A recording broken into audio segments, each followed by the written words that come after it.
Well, ladies and gentlemen, good afternoon to you. I'm Genevieve Jacobs, Group Editor for Region Media.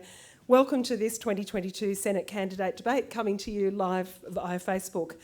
Sitting Senators Zed Seselja and Katie Gallagher, Greens candidate Janara Goring, Independents Kim Rubenstein and David Pocock, and United Australia Party candidate James Savulidis are with me here at the Southern Cross Club at Woden.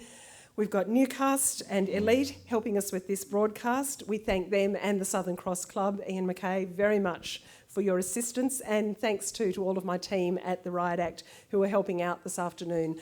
You know, we love thinking of ourselves at Region Media as the town square, the place that brings people together, and this is a perfect demonstration of that belief. The candidates on stage don't represent everyone who's standing for the Senate. There are 11 people on that ballot paper, but they've been chosen on the base of their polling. So if you're making your voting decision, I encourage you to look at what everyone's standing for, what everyone is promising. The candidates have not had any guidance on my questions. They're on their own, and they won't be making speeches either. The focus here is not on national issues, but on what matters here in your hometown. We've got an invited audience with us here at the Southern Cross Club. They'll have a chance to ask questions, as you will on Facebook. Now, I totally don't promise to get to all of those questions. There's so much to talk about, but what I will do is try to blend your questions into the questions that are already before me and to make sure that we get through as many issues as we possibly can. It's going to be a tight hour, but if you're watching at home, put those questions on the Facebook feed. The real advantage here is that in front of Region's huge social media audience of hundreds of thousands, this is the first substantial chance this city, the ACT, has had to hear from all the major candidates at the same time in the same place. So, let's go for it. I'm going to start with housing and the cost of living, critical and growing issues as the Great Australian Dream slips further and further from our grasp. Katie Gallagher, I'm going to start with you. On Sunday's policy launch for Labor, you announced that the federal government would take a 30 to 40% stake in a home with price caps. 10,000 people would qualify per year. The equity principle, not that different from existing government schemes, but in Canberra it's the prices that are the absolute killer, even on our very high incomes by national standards. I mean, is this a fig leaf offering? Is this going to work for anyone? Thanks, Genevieve, and coming in punchy. The first thing I'd say is that we need a national housing policy. We have to look at everything across the board. We have to get state, territory and local councils working together. We've put forward a number of different policies for housing. We've got an Indigenous housing policy, but other ones that kind of affect Canberra is our Housing Australia Future Fund, which is about social and affordable housing, and then the one we announced on Sunday, which is essentially the shared equity scheme.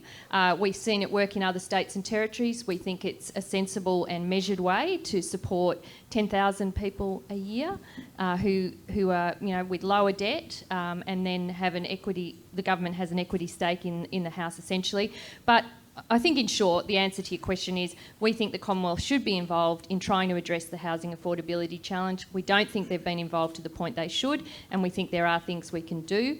There is no silver bullet. It's a range of different responses, and the policies we've announced today are part of that, but we do need to have a look at it more comprehensively across the board. Okay, Zed Seselja, I want to go to you on housing and the cost of living. Those two things, I think, very tightly knitted together. The government's ridden really hard over these last couple of years on economic management, but now says war in Ukraine, supply chain issues, huge inflation jump, not necessarily things that you can control. Today, of course, the Reserve Bank has had no option but to boost those interest points by 25 basis points. How has your government's economic management made it easier for people in this city, possible for people in this city here in Canberra to buy a house? Well, in a number of ways, and what we've seen over the last few years is the number of first home buyers coming back into the market has spiked on the 5-year average quite significantly, and we've seen things like Home Builder, First Home Guarantee, the First Home Super Saver Scheme as really important policies that support people getting into a home. The Home Guarantee, of course, doesn't just apply to first home buyers, it applies also to single parents.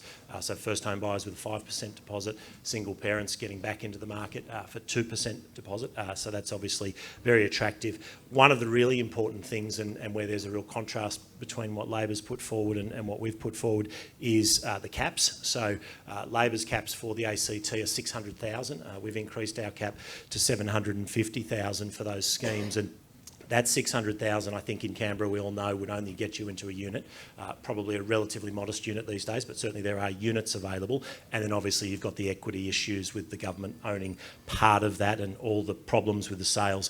The other thing I think that they don't have on the table that we do have here locally is we've got the policy to release thousands of blocks of Commonwealth land. That is a part of the answer, there's no doubt about it, because the local government has really squeezed supply significantly. So there is a lot we can do at a federal level and are doing at a federal level. We absolutely haven't ignored the other aspects of housing. So there's been a big focus through NIFIC on social and affordable housing. That's the National Housing Finance and Investment Corporation. There's been a lot of support for community housing providers and bringing scale in through bond offerings and the like. So there's a lot going on there, but for first home buyers, what we've got on the table, I think, is in stark contrast to what's been put forward. And I was most surprised that, given we'd just raised that cap to 750,000, that this Labor policy kept it at 600, given how much prices have gone up in Canberra. And Janara, I want to go to you on this, and I don't want to descend into arguing about ACT local government matters, but Zed's onto something there with the West Tuggeranong sites, isn't he, and the CSIRO land in a desperately tight market. Why not look at whatever sites we can find to relieve the pressure in this city? Yes, I think the Greens think that it's important to use the land that we have. However, it's really important that the stakeholders involved, particularly in the CSIRO land, should get together. We've been actually waiting 3 years for the Senator to do something about that. There's also issues in relation to environmental concerns and First Nations sites of significance. So I don't think we should be building houses over the top of these things. These things are important to humans and they're important to our community. These things need to be done actually more quickly and they need to be considered. It seems often that they're not considered, and why have we been sitting around waiting for 3 years for this to actually be dealt with? So yeah, that's my answer to that. Thank you. David Pocock, on to you. I've had a look at your website. Your policies are talking about upskilling our workforce, implementing energy policy that facilitates the transition to renewables. This is a highly educated demographic. It's a city where lots of people are already working in the knowledge economy. What actual relevance does that have to issues like cost of living and how people meet the mortgage and keep a roof over their heads? I mean, the economics around the smart energy transition are moving so fast that we have to ensure that we are getting policies in place that ensure that savings happen at the household level. There's modelling showing that if we actually get this right and can electrify our households, electrify our suburbs, the average household in Canberra will save $5,200 every year. We have to make this happen and actually invest in it, and we can do that for a very small fraction of what we're doing, subsidising fossil fuels. This is clearly the way of the future, and my commitment is to work with and pressure whoever forms the next government to ensure that we're getting these policies in place so households benefit, your cost of living comes down while we're taking climate action. Okay, Kim Rubenstein, it seems to me that that's nevertheless a long bow to draw. Your campaign too is based on platforms like Urgent Climate Action. Yes. Well, isn't that a luxury for people who aren't sure if they'll ever own a home? It won't be a luxury if we can work on it straight away. But what I wanted to do also is just ground myself in country and be inspired also by First Nations Australians in terms of the connection to country, which is also about a connection to a stable environment in which one lives on country. And I think the fundamental issue for housing, whether it be access to the market, whether it be the rental prices, or whether it be access to social housing, is how fundamental housing is to one's place as a citizen in connecting to community. And I think underlying this call to housing being one of the most spoken about when one engages with Canberrans is about the ways in which Canberrans are taken seriously of their day-to-day needs as citizens in our national polity. And what I would say is the way that we need to move forward on housing, and indeed on all the issues that no doubt we're going to come back to, is for Canberrans not to be taken for granted by the major parties. Now, we have decent human beings sitting here up on the stage from the major parties, but they are bound by the ways in which the parties have to interact with the parliament to represent the ACT. So as an independent, I can guarantee to the community that your direct needs in housing, whether it be in access to the market, the rental prices, or indeed for social housing, will go directly into Parliament. And once we break that duopoly, we'll be able to move to secure your citizenship in this electorate. James Savalides, I want to go to you. And again, having a look at your website, not a lot of policies that are Canberra specific. I can see a lot of stuff there from Clive Palmer and the National campaign. But the United Australia Party says they'll introduce maximum interest rates for all home loans of 3% per annum for the next 5 years. You reckon that will save Australian home ownership. What actual effect do you think that would have on prices here in the ACT? Well, I'd like to just go back quickly on something that Zed mentioned about Home Builder. So I think Home Builder was $25,000 towards renovating a home or building a new home. But that was conditional on you borrowing a lot of money. And unfortunately, the government's racked up $1 trillion debt. The average Australian has a $600,000 mortgage, and they've set us up to fail because the interest rates are about to rise potentially as high as 6-7%. And at that height interest rate, we're looking at our economic modelling is showing that 80% of Australians are going to be facing mortgage distress. So the 3% interest rates, it may lead to house prices going up slightly, but what it's going to do, it's going to save people that are in the market from losing their homes. If house prices go up slightly, they'll be well over the $1 million mark in this city.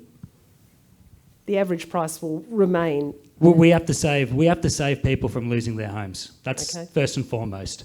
But in terms of getting houses, another policy that we have is making the first $30,000 on a home loan tax deductible each year.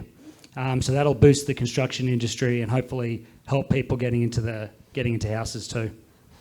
Okay, and I've got a question that's come online from Ramon about housing affordability, who says, are the candidates proposing any concrete action to tackle the worsening housing affordability crisis in the ACT? Look, I'm very happy to take questions from the floor too. We do have the roving microphone. Just put your hand up. Shana will bring the microphone to you. I want to move on to some questions around integrity, and that's been another one of the major issues that a number of the candidates on the stage here have focused on in their campaign. And this is also a question from one of our Facebook audience. 2 parts, and I'll go to everyone on this. Will you outlaw misleading and deceptive statements and information during election campaigns? And will you legislate or support legislation for a corruption investigative node with teeth that can investigate corruption within all levels of government, hold public hearings and make findings of corrupt conduct?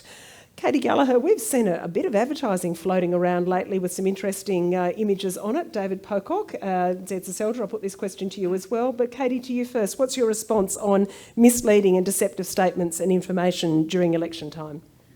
Yeah, so the AEC has the remit to sort of manage that as much as possible, and I don't want to, in the heat of an election campaign, reflect on them. I know that there's President Xi has been driving around the city with a big Labor tag on him, which I think is misleading and deceptive. I've seen certainly the same group doing your core flutes as well.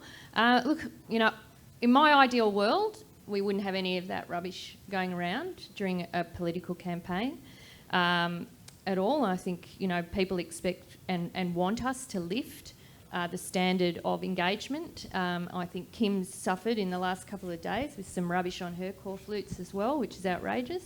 I mean, one of the great things about our democratic system is that it is largely peaceful and respectful, and I think we are seeing at the edges that being frayed, partly because we've got some things have been a bit divisive, particularly through the pandemic, and we've seen the rise of some of the issues we've seen in America. So I would certainly be open to anything more we can do to protect the system that we've had in the past. So it's number one.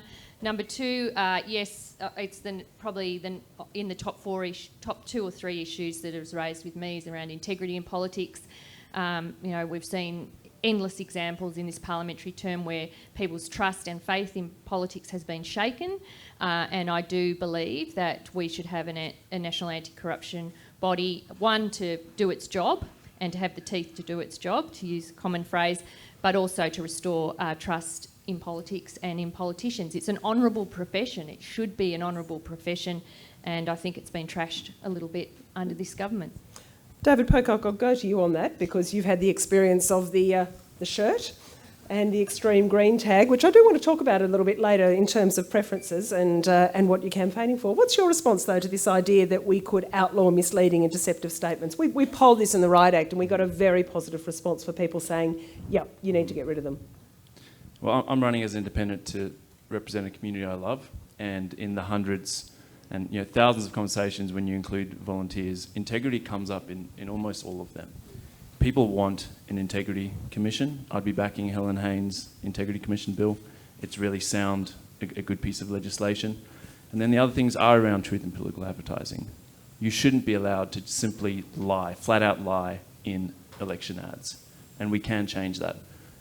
Money in politics. We have to look at political donations. And finally, we have to fully resource the Auditor General and the Australian National Audit Office. It's unacceptable that at a time when we're seeing constant, almost weekly allegations of pork barrelling, the ANAO has had its funding cut. It's not good for our democracy, and it has to change in the next term of government. James Savalides, where do you stand on an independent ICAC, a federal ICAC? We're for it, and like you said before, you mentioned public hearings. It needs to be transparent, it needs to be public. I think it's been suggested that hearings would be in private, but they need to be in public in front of everyone. If I could just go on to the stuff that particularly David Pocock has been hit with the Greens top. It's not necessarily a lie, and I'm not saying you're running for the Greens, but I'm just saying just own it. He's not running for the Greens. I know he's not, but I'm just saying just own it. It's in good fun. It gives you a little bit of publicity. I had on Reddit, they posted a photo of me dressed up as Donald Trump. So the next post that I did on social media was me with a MAGA hat and a Trump T-shirt. I just owned it. I just took it on board. Just own it. I mean, you do have policies that are similar to the Greens. You aren't the Greens, granted, that's 100% accurate. But just own it. And I think you came out with the Raiders thing. That's what we've got to do. Just take it on the chin and keep moving. Okay. I think very quickly, David. The bigger point, though, is that this is corrosive for democracy, where you can mislead voters. And sure, most Canberrans look at it and go, yeah, that's Advance Australia up to their tricks. But we had dozens of people call who were misled. So, as a democracy like Australia, we actually can set these rules, and I'd expect the government of the day to be doing that. Yeah, but if I can just jump... No, you can't, James. You've had your go. You've already conceded to us all. I just want to say, it wasn't a political party that did those ads. No, you actually can't. I'm in charge, not you. And Yeah, that's one of the lessons you'll learn if you're in the Senate, or be the President of the Senate. All good. Okay, thank you. Kim? Yes, so first of all, on the day the Prime Minister announced the election, I prepared a pledge that I delivered to each of my colleagues here, although, James, I wasn't aware you were running at that point, but I would have, committing to making sure that we each respectfully engage in this campaign with no lies or misrepresentations about one another. And whilst no one signed it, I did get oral commitments from the three on my left that they would be doing it. It would have been nice to be signed by everyone, just as a statement that we really do commit to this.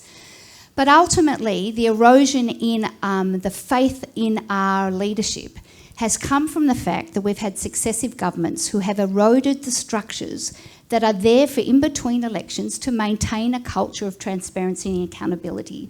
For the last 25 plus years, I've been teaching my students about freedom of information, about an administrative appeals tribunal set up to be an independent body in between elections to review executive decisions, an ombudsman's office. Now, over that period, I've had to show the students how that has been continued to be whittled down, to be undermined. We had our first Freedom of Information Commissioner announced just within the last month in 7 years. It was a vacant office. We've had doubling of time for processing of FOI. We have former politicians being appointed as tribunal members. That is what has set up the need for us to need now, as a matter of urgency, an independent commission against corruption. But that has to be a safety net. That shouldn't be our go-to place. We should commit And I am going to be urging from the Senate a commitment to restoring those fundamental liberal democratic institutions so that we don't need to use the Independent Commission Against Corruption. So we restore a belief of all of us as public servants that we must be transparent and accountable to the people who are electing us to represent them. Zed Soldier, I'm going to go to you on both these questions. There is no doubt an argument about free speech and a democracy to be made here about political advertising, but obviously the Independent Commission Against Corruption was a promise from your government last time around in 2019. Where do you stand on both outlawing misleading and deceptive statements and how we would judge that, and whether you'd support legislation for a corrupt investigative node, as our listener phrases it, that is transparent, where those hearings are public? Yeah, a couple of things. One, in relation to the first, or the truth in advertising. I think the AEC does do a good job, and I think they've got the powers that they need, and them determining the truth of political statements will often be in the eye of the beholder, I suspect, and I think where that's been tried in some jurisdictions, I don't think it's been a great success because there is always differing opinions. Now, when it comes to particular advertising about particular candidates, I don't think frankly, I don't think that comparing David to the Greens is a long bow. I don't, and you know, based on previous activities, chaining yourself to a bulldozer illegally, or whether it's the fact that you're funded by Climate 200. Kim, I would respond briefly to you in relation to your pledge. I mean, you're funded by Climate 200 as well. Now, Climate 200 have been one of the organisations who have actually doctored headlines deliberately aimed at me during this campaign. They spent tens of thousands of dollars, I think, on an ad that they deliberately doctored the headlines to make it look worse. So, that was a pretty clear case. Now, I didn't sort of go to the umpire on that or anything. I think, unfortunately, that's been part of the debate. And if you're going to take money from them, you should probably maybe encourage them not to engage in that kind of activity. But when it comes to an ICAC, the New South Wales model, I agree with the Prime Minister. I don't think it's been a success. I think what it has done, and you don't have to just look at the politicians. And if you look at some of the politicians who have been brought down by New South Wales ICAC, like Nick Greiner, for instance, was found by a court not to be corrupt, but ICAC destroyed his career at the time. There is no doubt about it. And we saw Barry O'Farrell, who was not corrupt, effectively brought down by ICAC. So due process is important. Due process is important, and we've seen Margaret Cunneen, who was a prosecutor, who I think had a terrible experience. So putting in place a corruption commission that doesn't have due process, as I believe the New South Wales model doesn't, is the wrong call. It's not the right way to fight corruption. And what you do get in the end is you get a lot of cynicism where people look at clearly politicians who have been found not to be corrupt but have had their careers destroyed. Janara, I'll go to you first for your response, and then Kim and David, I will give you a chance to reply on the Climate 200 funding. But Janara, banning false and misleading advertising and an open and transparent ICAC. So the Greens' answer to both those questions is yes and yes, obviously. So you all know that I'm First Nations. I come from a culture where we actually walk our talk. So as we get older, we are required to commit to follow certain laws of respect, of honouring, of telling the truth, of being honest, so that our children and our grandchildren can watch us behave properly on our own land and on our own country. That's really important to me. Kim talked about being on country, but I actually live it. I've spent my life living it. I'm 63 years old now, and it's really important to me that we don't lie, that we don't denigrate people, that we don't cut people, that we don't wound people, that we actually take care of the humans in our community, that we be honest about what it is we're doing. And that's my value system. It's the value system of the Greens as well. And so my answer is yes and yes. And definitely we will not be behaving in this way ever in any election, or if I get elected to the Senate. I think it's also very important to talk about the way in which independents work in the government and the way in which parties work in the government. Because a lot of people who are independents talk about how not being a member of a party is more important and being independent from a party is more important. However, the way government works, you actually have to work with everybody. And so when you come together in a collaborative way, in a unified way, which is part of my cultural tradition, on country, and I hope that the majority culture begin to take up some of the laws of our culture over time. We actually try to work together. They call it bipartisanship. We do less adversarial behaviour, and we do more about what is good for the country and what is good for the people in it. So for me, parties and independents are not such a big deal because, you know, everybody can be bought. Everybody. And I think it's dangerous sometimes.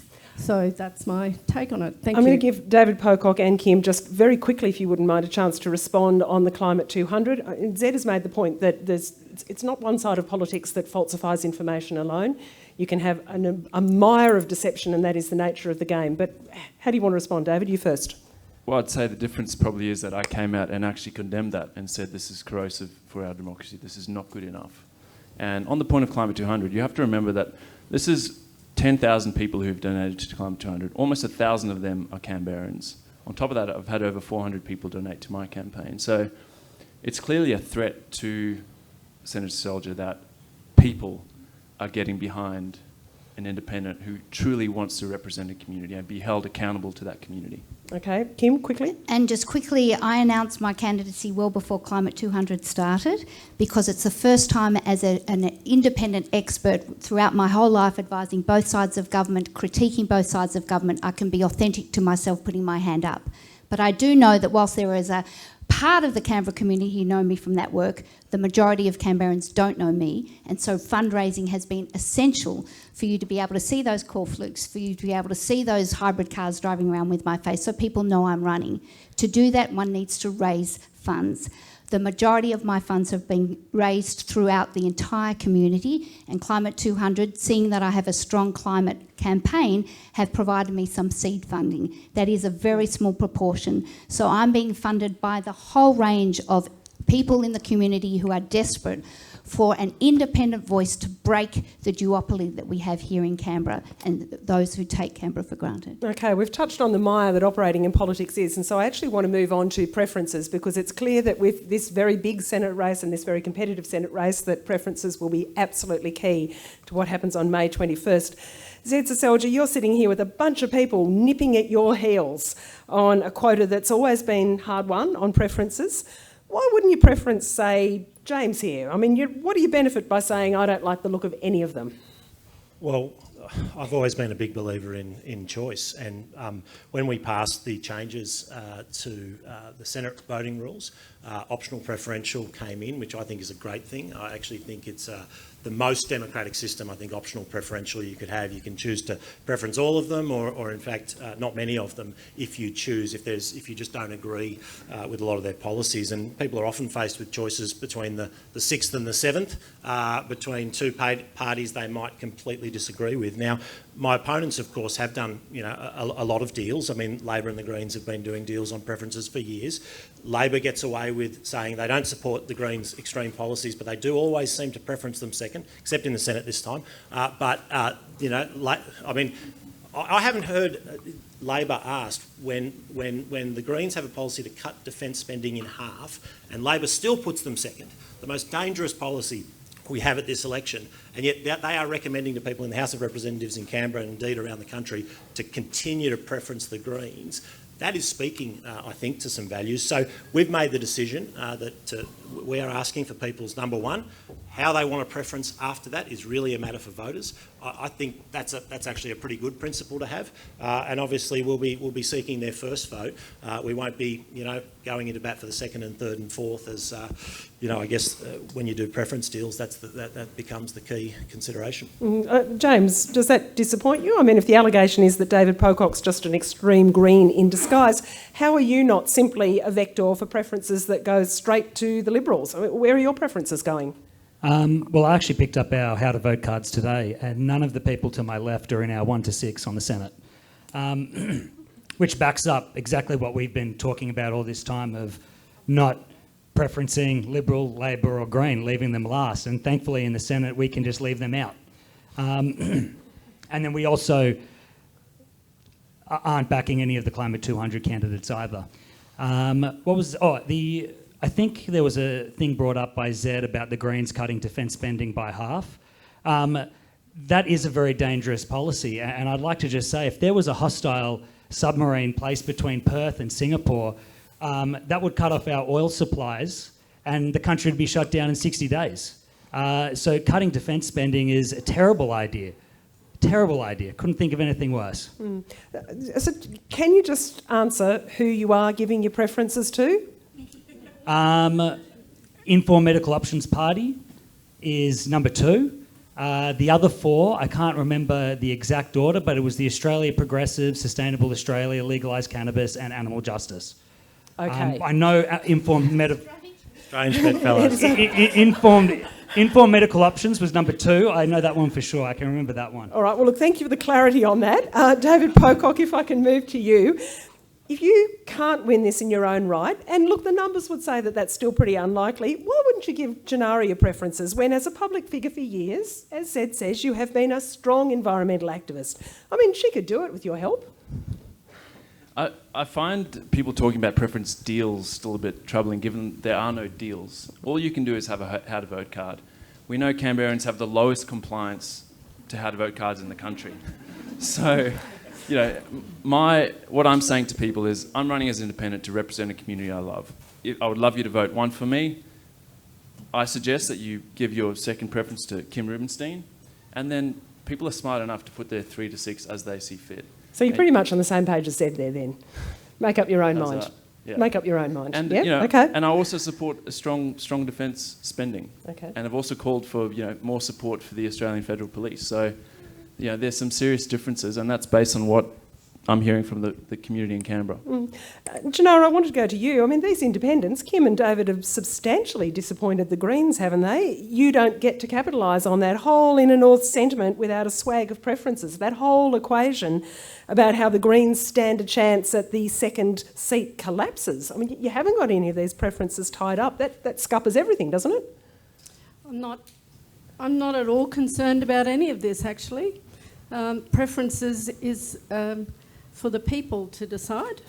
We've already made a media statement about what happened when Kim and David decided not to preference the Greens, and I'm okay with that. We're okay with that right now because we know where we stand, we know what's going on, and we know what our value system is and what our policies are.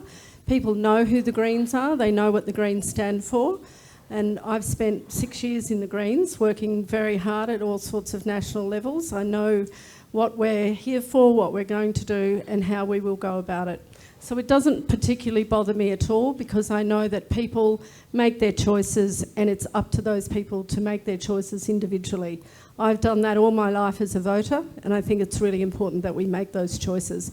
Of course we would like the preferences of those who stand for climate, who stand for First Nations business, as the 2 independents have made very clear they would like to. But it's really up to people in the electorate to do what it is they want to do. So I'm totally fine with that. Kim, Yes. preferences are the reality of how people get into Parliament. If you want people to view you as a legitimate choice instead of a lofty conscience vote, why aren't you doing a robust deal beyond number 2 on the ballot? Why aren't you doing something that means voting for you will have some actual concrete results? Because I think the message which we've been trying to share is that it is your preference. It is not our preference. That is so fundamental to active citizenship. It's what I've been working to inspire my students over the last 30 years. And optional preferential voting, as Zed said, is the most active citizenship. We can't do deals. You make that decision. But the one thing that I think is really important for Canberrans to take out of this election is that we have a chance to have someone who is not caught within a party to actually directly represent you in Parliament. Now, the only other person above the line who can do that for you is David. So that is a clear message in terms of putting me one to be on the ball and ready to roll from day one. But if that doesn't happen, David is the only other option to break that duopoly. But if your values, and this is my message to you, are about having more women in Parliament, because that is a really important step for Australia. Look to my left, we have some really fine candidates who will make a difference. If your main preference is around climate, Will Vote Earth now put me as number one as the climate candidate here in the Senate? Follow their preferences if climate is your most important. It's you using your value framework to determine, if you don't get me as number one, who follows. That's very clear, and that is about democracy, not about us doing deals as to who gets in. That's improper. We are here trying to represent you, but you are the best representative of yourself when you go into that ballot box. Katie Gallagher, just finally to you, to a certain extent you've sat above this, you've got a very robust margin, and you have had for your time as our Senate representative. But given this proliferation of higher profile independent candidates, most of them centre-left progressives, have you been a bit too complacent about Labor's hold on Canberra? And we are the only jurisdiction in the country without any independent representation. Well, I haven't been complacent at all, and I've on the record a number of times saying that no one should ever think that they have a right to a seat or that a seat will just automatically come to them. And I've never ever taken that for granted. Like, perhaps it's been my upbringing on Hare Clark campaigning, where there is no such thing as a safe seat, has, you know, followed me into the Senate. So I campaign every election like it's a House of Representatives seat, you know, and that's what people in the community expect. Like, in other states, you'd be lucky if you could identify your senators. No offence to my colleagues in the Senate, but, you know, they pride themselves, to a degree, on not really dealing with constituents, right? That's not their job. So Not all of them. Not all. That's a bit. well, let's face it, most of them. And but in the Territory, it is different. People You can't escape us in the Territory, can you? Because we're down at the shops. Exactly, and perhaps because Zed and I came from the Assembly, so we had a profile. People see you as their local member, so that's the way you deal with it. So that's the first point. I think the second, on the broader issue of preferences, is, you know, a lot of people come to the Labor Party asking us how to vote. Like, they would like instruction. We can't... Yes, in Canberra, a lot of people don't. They make their own choices up, and that's excellent.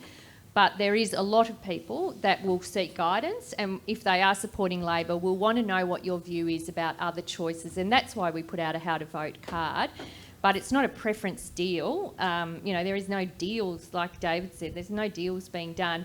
It's more, if you're voting Labor and you'd like to know the way we would vote, this is the way you do it. It's as simple as that. People make their own mind up and vote accordingly. But yeah, I certainly don't. I think we're, you know, there is excellent candidates on this stage.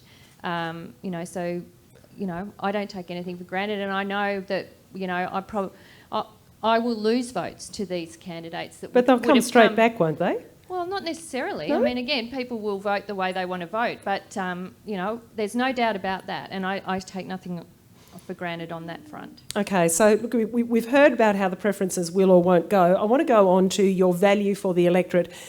Zetsa Selja, I'll start with you because you are the only sitting representative in government for the ACT at the moment.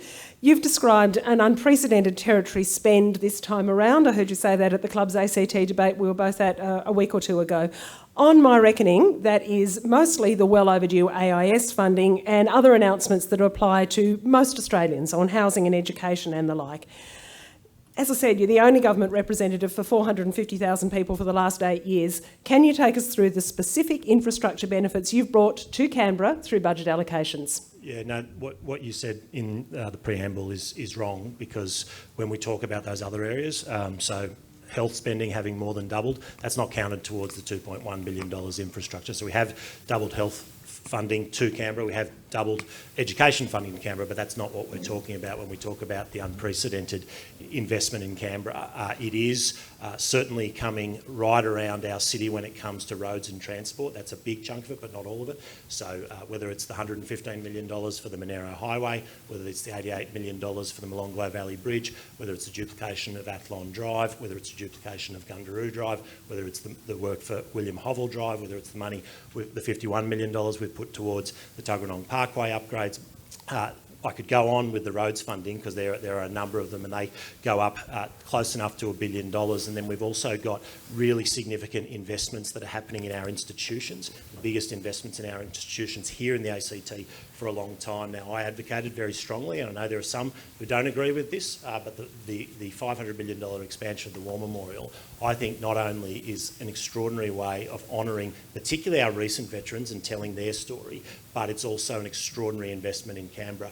Likewise, the new Indigenous Cultural Institution, Cultural Precinct, Nara, over $300 million that we've committed in recent times, $100 million in the last couple of budgets for the National Gallery, Film and Sound Archive money. We have seen it's now probably $2.2 billion in either delivered or budgeted for in just the last 3 years, and that is by far the most of any federal government since self-government. And when you point to those other areas, I am really proud that we've more than doubled the hospital funding here in Canberra. It was $200 million a year when we came to office. It's now over $500 million this year. That's not wiped out by inflation. It's not wiped out by population growth. These are real increases in the support, and we've seen similar story in education and in a range of other services. So there's a lot there that I'm proud of, and some of those are absolutely specific to Canberra, including obviously some of the other specific things that I've fought for, like jobs in town centres, the very first Commonwealth agency going to Gungahlin, keeping 4,000 jobs in Belconnen when that was under threat, likewise the 2,000 DSS jobs in Tuggeranong. So I think there's a reasonable list there. I think that investment that I talk about, Genevieve, hasn't been taken down by one of my opponents. They haven't been able to say that hasn't happened. They talk in generalities. They'd rather not deal with the specifics. Okay. Katie Gallagher, I want to go to you on this because I've often speculated that there's very little value for anyone in federal parliament in being from the ACT.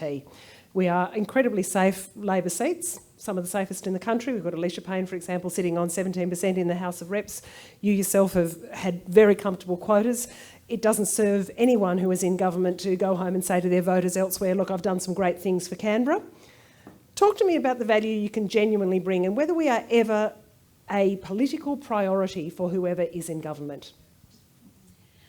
Okay, well, I would say, and partly why I left being Chief Minister and left government to go into opposition was to ensure that we had a strong voice for Canberra at a reasonably senior level. I don't want to come across that sounding like I've got a massive ego on this, but you know, at the table where government makes decisions. Now, unfortunately, I've been in opposition for the last 6 years, and I remember Zed, I think, saying to me once, the worst day in government is still better than the best day in opposition. It was a Simon Corbell line that I was... Right. I remember you saying it to me, and he's right.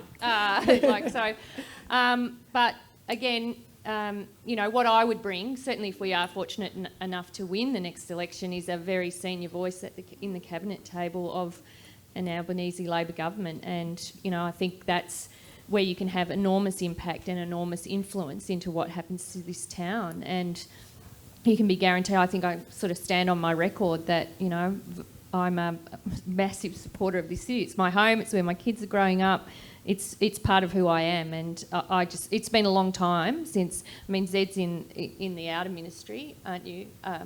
Like formally. Non-cabinet minister. Yeah, non-cabinet minister. But it has been, I think, since Bob McMullen. Since we've had somebody at that level. And I think there's value to that. I mean, I don't take away from the right of independents to run, but I think there is absolute value in having someone from Canberra sitting at the decision-making table of either the shadow cabinet or the cabinet, because that is where decisions get taken. Can I briefly respond to that, Genevieve? Very quickly, Zed, really quickly. Well, just on that, because two recent decisions that you've been very close to, you're a shadow finance minister, so you're very senior in the opposition, yet you announced $3 billion in cuts to contractors in Canberra.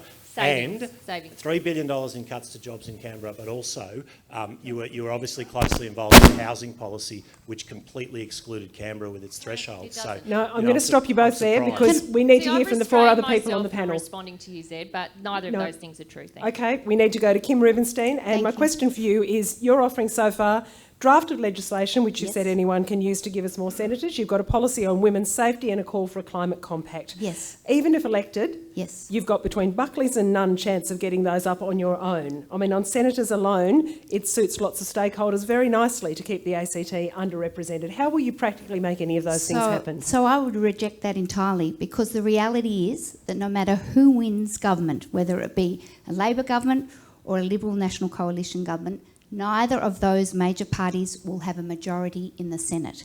The crossbench is going to be key for the passage of every piece of legislation.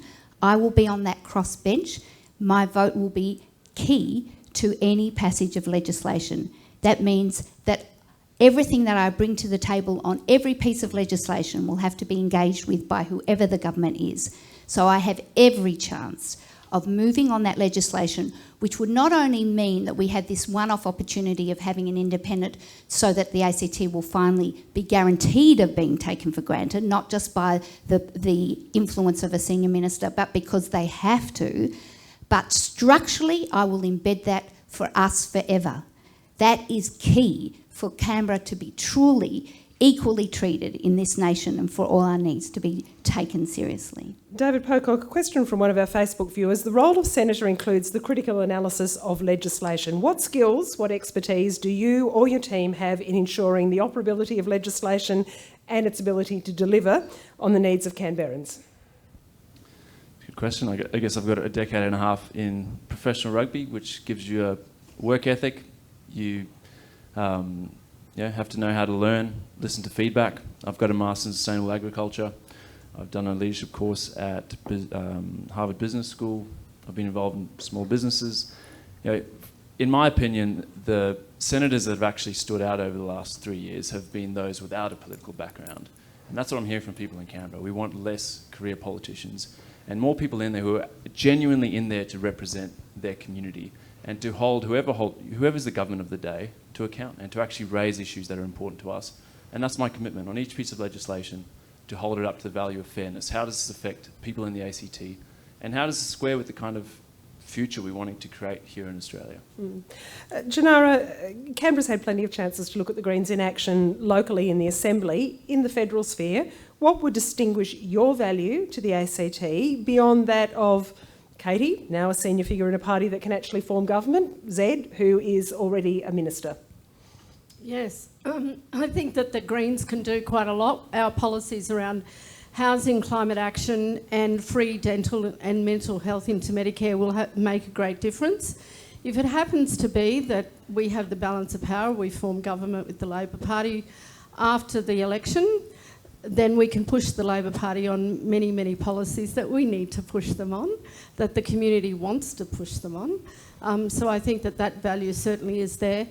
For me, I think it's time for the ACT to become a state.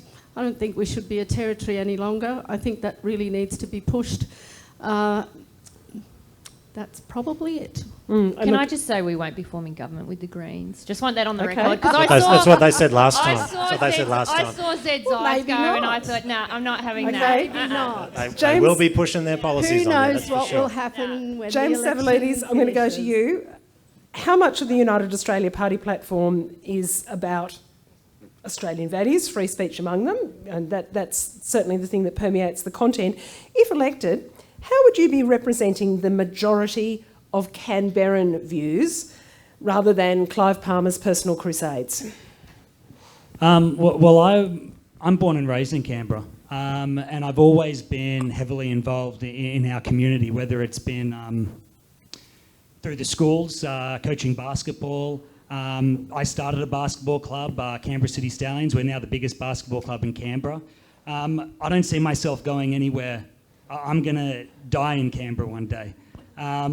So I'm always going to look out for this city. But that's not the question, James. That's not the question. The question is, how would you represent the view of Canberrans when you are elected by Canberrans? I'm a Canberran. I'm a Canberran. I've lived the life of a Canberran. I will represent the Canberrans. A couple of things that I'd like to get on, because a lot was said before I got up. One is increasing the senators in the ACT. I don't think we need more politicians. I think we need less. I do believe we need a balance. Maybe we get rid of some senators.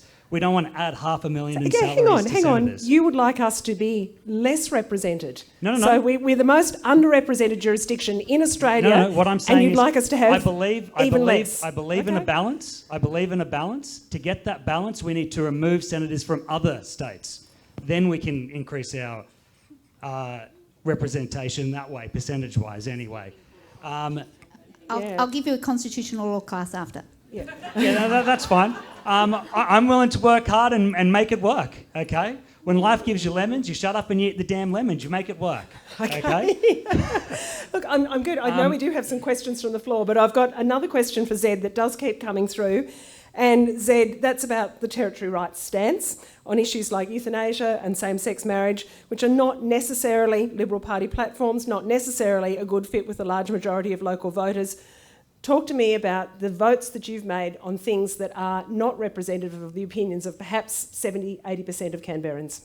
Well, I think it's been very well canvassed. I've written sort of several opinion pieces on these issues to put my views on the record. When it comes to the issue of euthanasia, my view has been clear. When it comes to the issue of territory rights being debated, what we've seen is, for instance, when there was a bill put forward in the Senate a little while ago, the Labor Party said they would support it if all of the bits of it, other than the bit about euthanasia, was stripped out. So that's their view on territory rights. It is a question about euthanasia. Now, I have a different view. I take it. I accept that to many people in the community. My views on that have been well known for a long time. In fact, before the last election, this actually did come up in the Senate, and I voted the way that I did. Now, of course, many people will criticise me for that, but I've been very upfront with my views on that. On that broader question about territory rights, the Labor Party were very clear. They have, in the past, voted to overrule Northern Territory laws that they haven't liked. It is about euthanasia, which we know in the ALP is also a conscience issue. Okay, I know we have some questions from the floor, so put up your hand if you'd like the microphone. We've got about 10 minutes. Sam Wong, starting with you. And please tell me who you are. I do know who you are, Sam, and who you'd like the question directed to. Sam Wong, been here for 50 years. Former chair of the Canberra Multicultural Community Forum, which is representing the peak organisation for multicultural community. Actually, it's an observation and a question, if I may. For the past many years, or at least for the Morrison government, the services from the federal sphere to the multicultural community has been deeply depreciated. I'll give you an example. We used to have a standalone independent office, regional office of Canberra, look after immigration and multicultural affairs. Sorry, for what reason that has been diminished. In fact, it's not exist anymore. We are part of New South Wales. Now, this is absolutely terrible for us. We have made representation many times to your secretary. Talk about it. They just say, yeah, we think about it. Now, we are in Canberra with that 1/5 of populations are multicultural background, and we lack of this office to look after us. This is absolutely terrible. And also said, now you were multicultural affairs assistant minister before, now you pass on. I could tell you specific, I've been living here too long and I'll tell you the truth. The focus on the national multiculturalism by this government or the Morrison government has been diminished rapidly. You don't talk about multiculturalism anymore. And lastly, I only encourage for each of those candidates and all those sitting members federally have more active participation, engagement with the multicultural community of Canberra. Quite frankly, we hardly see any of the federal members, especially from the Senate part, come to our community activity. For the last few years, I could not hold them less than 5 fingers. Sam, we've got about 8 minutes left, so let's let someone answer the question. Please do. Thank you. Zed, I'll start with you. Yeah, thank you, Sam. And Sam, I've known you for a long time and I've got a lot of respect for you. I do disagree with your conclusion there. You point to my role formerly as Assistant Minister for Multicultural Affairs, and that was something I was very proud of. What we did with the multicultural statement was, I think, very unifying. It managed to get the support of a very wide cross-section of the community about how we view multiculturalism and how we see it, about that idea of that genuine integration where people can still completely feel connected to their origin and where they've come from and their family and language groups, but also feel very much part of this great country. And so as someone from a migrant background, both my parents having come from Croatia, I take that very seriously. If I look at our engagement, if I just look at my party here, and I won't make any comment about any other party, but my party here in the ACT, if you look at the representatives we have had as candidates in recent times across the board, it is a very, very multicultural representation. I'm very proud of that in the party that I've been part of. We've had people from all over the world. You couldn't look at the 25 candidates who have ran at the last couple of ACT elections for the Liberals and not say we are not connecting with those communities. So, you know, we'll disagree on all sorts of things, and we could debate a bunch of things, and I'm happy to continue that debate with you, Sam. But that would be my attitude to multiculturalism. That would be my party's attitude to multiculturalism. It's certainly something I take very seriously and I very much live. Okay, a question here. Go ahead. Hi, I'm a family lawyer, and I just wanted to know, touching on Kim's comment about the issue of women's safety, what are each of you doing to tackle the issue of family violence? Okay, Kim, this is one of your major policy platforms. It is indeed, and I was very involved in encouraging and supporting Kate Jenkins to conduct her review of Parliament as a safe and equal workplace, and I think the Set the Standards report is fundamental, and I would commit to not only pushing for that and all of its recommendations, but a broader and more holistic approach to gender in our society. This is a huge issue. So much about women's safety, whether it be in their homes, in their workplaces or in Parliament House itself, comes down to the ways in which gender is represented in society, starting from the beginning in terms of parental care and the parental leave options, and an encouragement and an expectation that both parents are equally involved in their raising of their children. That sets a foundation to the ways in which we see gender in society, which then flows on to expectations about women's roles in society and men's roles. It's a profound issue, Annika, and one that I'm totally committed to moving forward with. Now, sorry, Janara, very briefly. Yep. Yes, I'd like to say something about family violence. In the majority culture, which is mostly white culture, there's not an understanding that family of origin issues around the way in which we have dysfunctional families that have a lot of issues and problems actually produce violence. They produce emotional, mental, physical, social and cultural violence. And that actually has to start with an education system in school, so that children, by the time they become adults, change their attitudes to the way in which they engage in relationships between men and women and non-binary people. So even though it is a problem that males are more violent towards women and women are more subjected to violence, it's actually the violence that happens in families to children that then grow up to be adults who then follow on that process that becomes a generational trauma in our system. We are far behind America and Europe in relation to this. I've spent since 1987 doing this work as a research academic and as a practical person working in family violence on the ground. And I know that we have to change it in Australia. We do not consider it deeply enough. We look at it from perspectives that are important, but we need to do more about that. So that's my view. My last question that we've got time for, I recognise the ACT Citizen of the Year, Muhammad Ali. Thank you very and much. I hesitate when I say this. Keep it short, Muhammad. Thank you very Well, you can't chain me. Right? No, Look, but I'm trying. Thank you very much. Thank you for holding such a wonderful panel today. And what I've just heard was really great. But my simple question is refugees and asylum seekers in detention centers who are there for years and years and just crying that they come here and settle in main Australian land.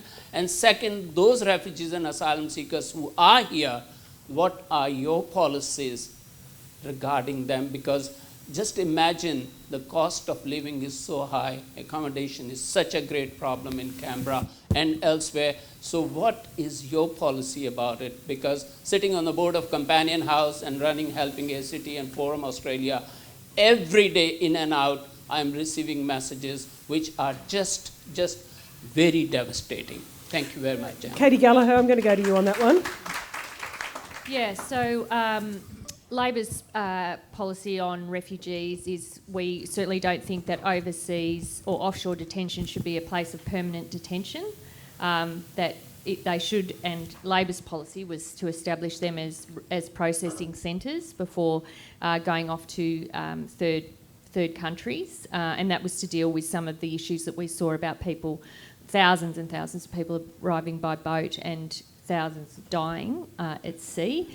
In terms of some of the measures around people who are here, we've been saying for some time that people who are not assessed as a security risk should not be detained onshore either, and that should be allowed to live in the community, again, pending further, if they've been assessed as true refugees, to go to other countries. We've got more to say about it. It's in Christina's portfolio, so I'm a bit constrained. But we did go to the last policy around with an approach of reinvesting into UNHCR and some of the resourcing that needs to happen there to support people who are seeking to leave their country of birth. Okay. Sorry, there is more to say on that, but I'm just conscious of the time. It is indeed 5:59. So with impeccable radio timing, I'm going to call this to an end. I'm going to name a couple of other questions that have come through. We've had some questions about the public service, stopping the drain of jobs from the ACT, how imposing an ASL cap and pay freezes has been productive, and also record levels of immigration. Are there plans to reintroduce those? I note those questions, Tony Jones style. I'm going to say that I do think we have an extraordinary calibre of candidates in this Senate election, and I want to thank very sincerely everyone who's participated so willingly and so fully. James Savalides, Zed Selja, Kim Rubenstein, Janara Goring, Katie Gallagher and David Pocock. Thank you. Thank you to our audience here and to our audience on Facebook. Thank you and good night.